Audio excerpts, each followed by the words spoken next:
Welcome back my dear students. कैसे हैं आप सभी लोग। स्वागत है आप सभी का मेरे YouTube चैनल पे। मेरा नाम है शुभम यादव और मैं आप सभी को कंपनी अकाउंट्स पढ़ाता हूं। तो माय डियर कंपनी अकाउंट्स के अंदर मैंने अब तक आपको मेनली लगभग काफी चीजें करा डाली। ओवर सब्सक्रिप्शन के भी जो इंपॉर्टेंट क्वेश्चन था हमने वो भी निपटा दिया, प्रो राटा का पूरी तरीके से उसे भी कंप्लीट कर दिया। आज हम लोग कंसीडरेशन और कैश वाला टॉपिक निपटाएंगे। इसमें कुछ है नहीं, इसे फटाफट एंट्रीज की मदद से खत्म करते हैं। इसको एग्जाम में बहुत रेयर पूछा जाता है पर फिर भी सिलेबस का पार्ट है तो हम इसको कवर करेंगे। इसके बाद हमारे बाकी टॉपिक स्टार्ट होते हैं। इसको तो ये मान के चलो ये वाली क्लास वैसे तो पढ़नी तो आपको है, थ्योरी के तौर पर आपसे पूछ सकते हैं और एक वीडियो में सब कुछ इसीलिए कवर कर रहा हूँ क्योंकि बाकी सबके मुकाबले थोड़ा लेस इंपॉर्टेंट है, पर फिर भी आप समझे थोड़ा सा टॉपिक में है। क्वेश्चन आ गया तो फ्री के नंबर देकर जाएगा तो कर लेना इसको। कोई ऐसा नहीं क्वेश्चन आया नहीं एग्जाम में आया, पास्ट ईयर्स उठा के देख लेना। पास्ट ईयर्स खरीद लेना सभी लोग और पास्ट ईयर से प्रैक्टिस करना।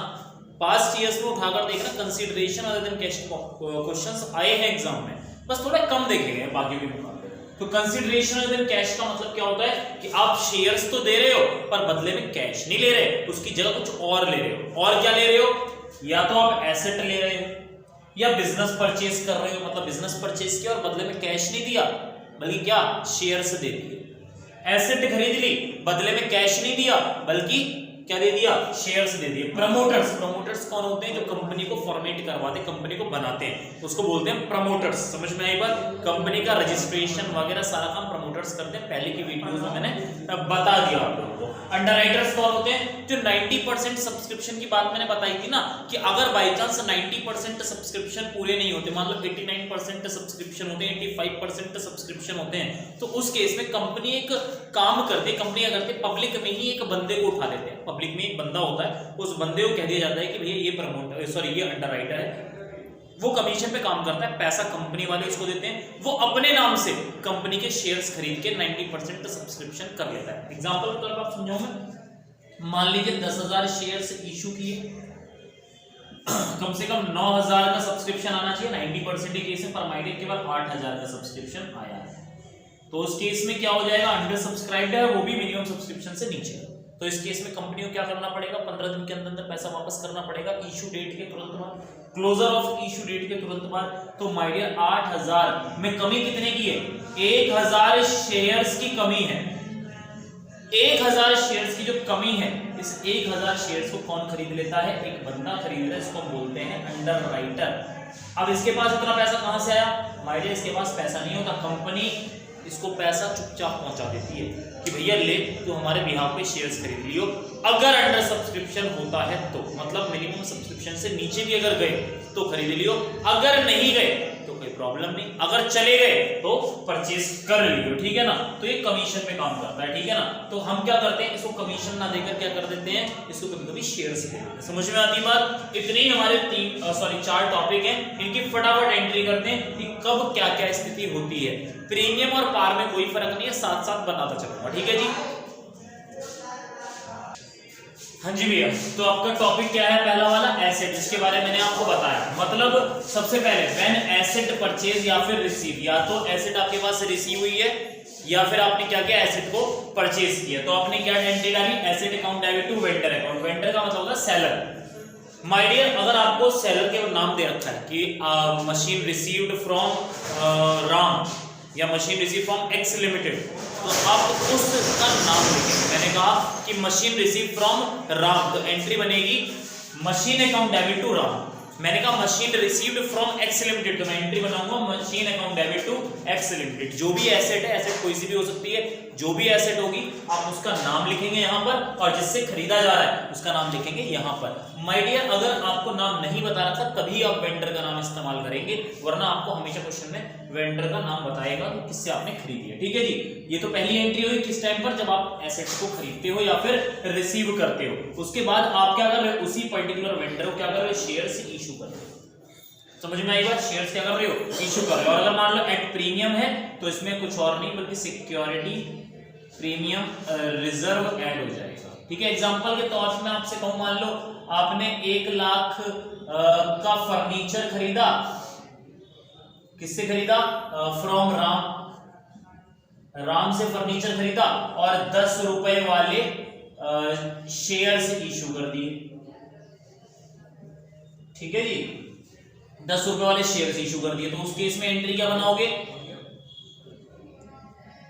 Furniture account debit to Ram, कितने से, 1 लाख से। उसके बाद दूसरी एंट्री क्या बनाओगे, Ram debit to share capital, चाहे आपके प्रेफरेंस शेयर इशू किए हो, चाहे आपके इक्विटी शेयर इशू किए हो, ठीक है जी, कितने के, 1 लाख के। खत्म बात, कोई दिक्कत, कोई दिक्कत नहीं। अब इसी बीच क्या कर सकते हो आप माय डियर, अब इस बीच क्या कर सकते हो, अगर क्वेश्चन एट प्रीमियम भी है, मतलब 10 रुपए ईच और 2 रुपए प्रीमियम, समझ में आती बात। अगर क्वेश्चन इस तरीके से होगा तो पहली वाली एंट्री तो बिल्कुल सेम होगी, यहां पर क्या ऐड हो जाएगा, to security premium reserve account, Ram account debit to share capital to security premium reserve. तो माय डियर अब कैसे करोगे, आपको 1 लाख को बांटना है, पहले शेयर्स निकाल लो, कितने शेयर्स, माय डियर 10 रुपए फेस वैल्यू और 2 रुपए प्रीमियम, मतलब डिवाइड किससे करोगे, अब 12 रुपए से डिवाइड करोगे, कितना आ गया, 1 लाख डिवाइड बाय 12, 2 6 12, पॉइंट में आएगा 25 डिवाइड बाय 3, 8000 समथिंग आएगा, कितना,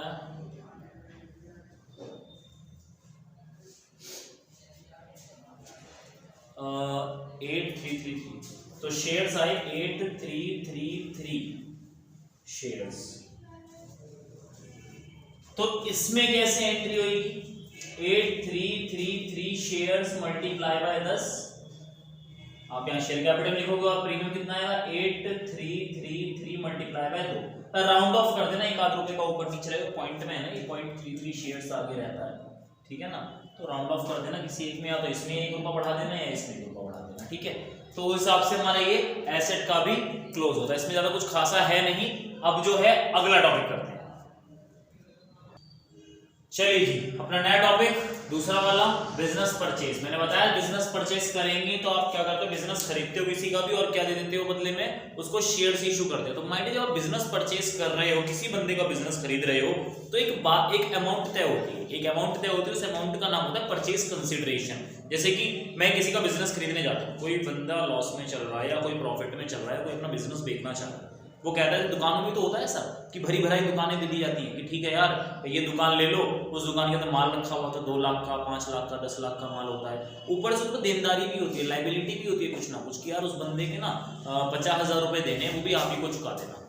तो ये चीज मतलब हमने एसेट भी ले ली उसकी और लाइबिलिटी की जिम्मेदारी भी हमने ले ली, उसके बाद एक मोटी अमाउंट तय हो गया, 5 लाख रुपए दे दो, बात खत्म, 5 लाख रुपए हमें आज दे दो, उसके बाद तुम जाना, तुम्हारा काम जाना। तो उस केस में वो जो 5 लाख रुपए तय हुआ उसको बोलते हैं परचेज कंसिडरेशन। समझ में आती है बात। तो जब आप बिजनेस खरीदते हो तो आपके पास एसेट आती है और बदले में क्या जाती है, लाइबिलिटी जाती है। तो एंट्री बनी एसेट अकाउंट डेबिट। अभी गुडविल और कैपिटल रिजर्व के बारे में मत पढ़ना, फिर एसेट पढ़ो, sundry asset account debit to sundry liabilities to vendor. My dear ये तो आपकी बुक वैल्यू होगी, जो भी आपको वैल्यू दे रखी होगी ये भी बुक वैल्यू होगी, ठीक है ना। ये आता है परचेज कंसिडरेशन, आपको क्वेश्चन में दिया हुआ होगा कि परचेज कंसिडरेशन कितना है वेंडर के में, ठीक है जी। अब ये और ये क्या चीज है, स्टार बना रखा है दोनों मैंने, माय डियर स्टार मैंने इसलिए बनाया है, ये आता है बैलेंसिंग फिगर से। बैलेंसिंग फिगर से, बैलेंसिंग फिगर मतलब अगर ये साइड ज्यादा है ये कम है तो बैलेंसिंग फिगर इधर आ जाएगा, और अगर ये साइड ज्यादा है और ये कम है तो बैलेंसिंग फिगर इधर आ जाएगा। एक क्वेश्चन में तो गुडविल ही मिलेगा आपको, या एक क्वेश्चन में आपको कैपिटल रिजर्व ही मिलेगा, ठीक है जी। यहां बात खत्म होगी। अभी आपको वेंडर आ गया ना, ये वेंडर आपको यहां लिखना है, एंट्री बना देनी है, vendor account debit share capital. अगर एट पार पे है तो, एट प्रीमियम पे तो और कुछ नहीं करना, जो हमने पिछले क्वेश्चन में किया था उसी हिसाब से शेयर्स को डिवाइड करके और मल्टीप्लाई करके डिस्ट्रीब्यूट कर देना है। क्या vendor account debit to share capital to security premium reserve. ये तो पिछले वाली एंट्री की तरह ही है बिल्कुल, जो मैंने एसेट के बारे में भी आपको बताया। इसमें थोड़ा सा चेंज है, इसको थोड़ा समझ लेना, दिक्कत हो तो कमेंट करना मुझे, ठीक है जी। अगला टॉपिक करते हैं, चलिए भैया तीसरा टॉपिक है हमारा क्या, shares issue to shares issue to promoters. Promoters कौन, जो कंपनी के असली मालिक होते हैं, जो कंपनी को रजिस्टर करवाते हैं। तो माय डियर कंपनी को जब रजिस्टर करवाते हैं वो लोग, तो उनके खर्चे होते हैं कुछ, इसे हम फॉर्मेशन खर्चे बोलते हैं या फिर इनकॉर्पोरेशन एक्सपेंसेस बोलते हैं। चाहे उसे फॉर्मेशन एक्सपेंसेस बोल दो, चाहे इनकॉर्पोरेशन एक्सपेंसेस बोल दो, चाहे प्रिलिमिनरी एक्सपेंसेस बोल दो, ठीक है ना, मतलब एक ही है। तो कुल मिला के उनके उस खर्चे के बिहाफ में उनको शेयर्स प्रोवाइड करते हैं। तो पहले वो ड्यू करना है, ड्यू क्या करना है, इनकॉर्पोरेशन एक्सपेंसेस या फॉर्मेशन एक्सपेंसेस या फिर preliminary expenses account debit to promoters account. वो अमाउंट मूव करा दोगे। प्रमोटर का अगर नाम बता रखा है तो प्रमोटर का नाम डालना है, नहीं बता रखा तो प्रमोटर सीधे सीधे डाले। इसका क्वेश्चन इस तरीके से नहीं आता कि राम को शेयर्स दिए, इसमें प्रमोटर ही होता है ज्यादातर, आपको प्रमोटर ही लिखना पड़ेगा। पर बाई चांस अगर दे दे तो क्वेश्चन माई बाप है, क्वेश्चन सर्वोपरि है, इससे ऊपर कोई नहीं होता। अगर नाम दे रखा तो आपको नाम डालना पड़ेगा, ठीक है जी। उसके बाद आपने अगर एट पार है तो promoters account debit to share capital being shares issued. अगर एट प्रीमियम है तो वही जो हमने एसेट में सीखा था, promoters account debit to share capital to security premium reserve account. My dear, अगर एसेट में कोई दिक्कत रही हो एक बार शेयर्स को सीखने में तो मुझे बता दीजिएगा, फिर भी अगर कोई दिक्कत हो तो उसको मैं शेयर करूंगा, ठीक है जी। कमेंट करके बताएं, कॉल करके मुझे बता सकते हैं, नंबर डिस्क्रिप्शन बॉक्स में मिल जाएगा। अगला टॉपिक करते हैं, चलिए हमारा last topic, issue of shares to underwriters. जैसे कि मैंने आपको बताया अंडरराइटर्स कौन होते हैं, जो मिनिमम सब्सक्रिप्शन कराने में हेल्प करते हैं आपके, ठीक है जी। तो उसे हम क्या बोलते हैं, अंडरराइटर। ये कमीशन पे काम करते हैं तो इन्हें क्या देना होता है, कमीशन। तो अगर आप इसे कमीशन दोगे तो एंट्री क्या बनाओगे, underwriters commission account debit to bank या कैश, जैसी भी स्थिति हो। चूंकि आप दे नहीं रहे तो इसलिए आपने क्या करा, इसे मूव कराया, मतलब अकाउंट में ड्यू कर दिया। Underwriting commission account debit to underwriter, आपने उसे खाते में डाल दिया अंडरराइटर के। आपको नाम दे दिया कि कौन सा अंडरराइटर है तो आप उसका नाम डालेंगे, नहीं दे रखा तो सीधा अंडरराइटर लिख के बात खत्म करें। अगर एट पार है तो वही underwriter account debit to share capital, अगर एट प्रीमियम है तो वही काम करना, underwriter account debit to share capital to security premium reserve account. तो माय डियर, यही आपका लास्ट टॉपिक है, चारों के अलावा और कोई सा नहीं आता। एग्जाम में पूछा तो आप इसको एज इट इज कर देना, आपकी बुक में थोड़ी बहुत क्वेश्चंस हैं, आप उन्हें कर डालना। दिक्कत होती है तो मुझसे पूछना, अगर जरूरत दिखाई दी तो मैं क्वेश्चंस की भी वीडियो बना दूंगा। वैसे मैंने आपको एसेट वाला एक ऐसी रैंडम क्वेश्चन मैंने लिखकर आपको इसलिए समझा दिया क्योंकि ये थोड़ा सा लेस इंपॉर्टेंट टॉपिक है, ये चारों ही थोड़े लेस इंपॉर्टेंट टॉपिक है। पर मैं इसलिए नहीं बोल रहा एग्जाम में आ गए तो आप मेरे जुम्मे लग जाओगे कि आपने मना किया था कि इंपॉर्टेंट नहीं है, एग्जाम में नहीं आएगा। भैया आ सकता है कुछ भी इंपॉर्टेंट नहीं है, सब कुछ इंपॉर्टेंट है, सब कुछ करना है आपने, इसलिए मैंने इसकी भी वीडियो बनाई है, ठीक है जी। तो जैसे कि मैंने आपको पहले बताया कि भैया डिस्क्रिप्शन में पिछली वीडियो का भी लिंक है और साथ साथ में मेरा मोबाइल नंबर भी है, व्हाट्सएप नंबर है वो मेरा, आप मुझे कॉल कर सकते हैं, मैसेज कर सकते हैं, व्हाट्सएप मैसेज कर सकते हैं। कोई भी प्रॉब्लम हो कमेंट करिए, लाइक करिए, शेयर करिए, सब्सक्राइब करिए। और मैं अगली क्लास में मिलता हूँ फॉर फ्यूचर के साथ। कोई भी दिक्कत हो तो माय डियर इस वीडियो में ही कमेंट कर देना ताकि मैं अगली क्लास बनाने से पहले आपको क्वेश्चंस की प्रैक्टिस करा दूं। अगर दिक्कत ना हो तो फिर मैं अगली वीडियो सीधा फॉर फ्यूचर के साथ करूंगा स्टार्ट। शेयर्स का इशुएंस अब तक खत्म हो चुका है, इतने ही शेयर्स हमारे इशू होते हैं, ठीक है जी। जितने भी इससे जुड़े हुए क्वेश्चंस हैं उम्मीद करता हूं आप लोग कर रहे होंगे और आपको ये सब चीजें पसंद आ रही होंगी। अब हम लोग कल फॉर फ्यूचर करेंगे और उसके बाद फॉर फ्यूचर करने के बाद फिर हम रीइश्यू करके इस चैप्टर को पूरी तरीके से क्लोज कर देंगे। शेयर्स हमारे खत्म हो जाएंगे, फिर हम डिबेंचर से स्टार्ट करेंगे, ठीक है जी। Thank you very much, have a nice day, मिलते हैं नेक्स्ट वीडियो में।